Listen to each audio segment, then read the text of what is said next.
it's a good idea to prep a couple things. Get all your keepers together and put a little dab of grease inside each of them with a cotton swab.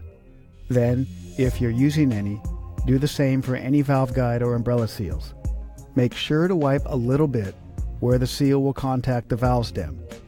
Turn to your valve train organizer and pull the valves out one at a time and lube the valve stems with assembly lubricant. Remember, only do one at a time to keep them in order.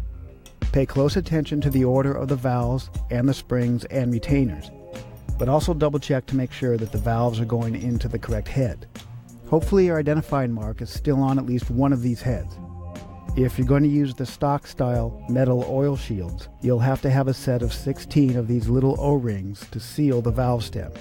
If you're going to use the standard style retainers like these, oil can drip through the springs all over the valve stem and slide right down the valve guide. To control this, a seal can be pressed onto the guide if your heads are machined to accept this kind of seal. Another way to keep too much oil from sliding down the guide is to slide an umbrella seal onto the valve stem. One of our motors used the stock mushroom type oil shields to keep most of the oil off of the valve stem, but it will need to have an O-ring to seal the drips that would come down past the retainer and keepers. First, the shim and spring went on, and then the oil shield. Don't put the O-ring on yet. The retainer has to go on first, and the spring needs to be compressed as far as you can get it to go. Now you can get one of the O-rings and slip it onto the valve tip. It's going to want to stop and stay in the first groove, but that's where the keepers go. So you have to carefully slide it down into the second groove of the valve stem. A small flathead screwdriver will usually do pretty well, even if your spring won't compress very far like this one. When you're sure that the O-ring is fully seated in the second groove, you can install your keepers in the first groove and release the compressor. The retainer will pinch the O-ring against the keepers and the valve stem, and it'll keep oil from dripping directly down the valve guide. Another one of our motors had the regular style retainer with no oil shields. In this case, you need to install the umbrella seals first.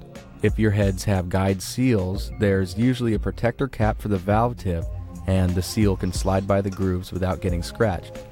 On even another motor, we just had to slide on the umbrellas and then fit a spring in the retainer. Rotate your springs a bit and make sure that they're sitting properly in their seat positions on the head. Now you can squeeze away with the valve spring compressor. If you need to jiggle the compressor to get the keepers to drop in, keep some pressure down on the fork so that it doesn't pop up and off the retainer. Your dabs of grease should hold the keepers in place to leave both your hands free to work the compressor.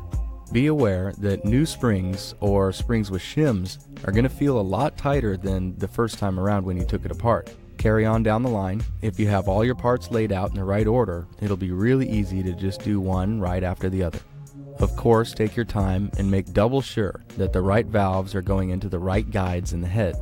This is especially important if for any reason the valves didn't need to be reground and you're just going to be putting them back in the head, or maybe you're only replacing the valve stem seals. In this case, the valve faces need to match right back up with their correct valve seats, so they got to go right back where they came from. When they're all in, check to make sure that all the springs are seated correctly in the head. Then take a look at the gaps between the keepers at the valve tip. They should not be butted together on one side with a large gap on the other. They should be as evenly spaced as possible like this to distribute the holding tension more evenly on the valve tip. Now that the cylinder heads are back together, you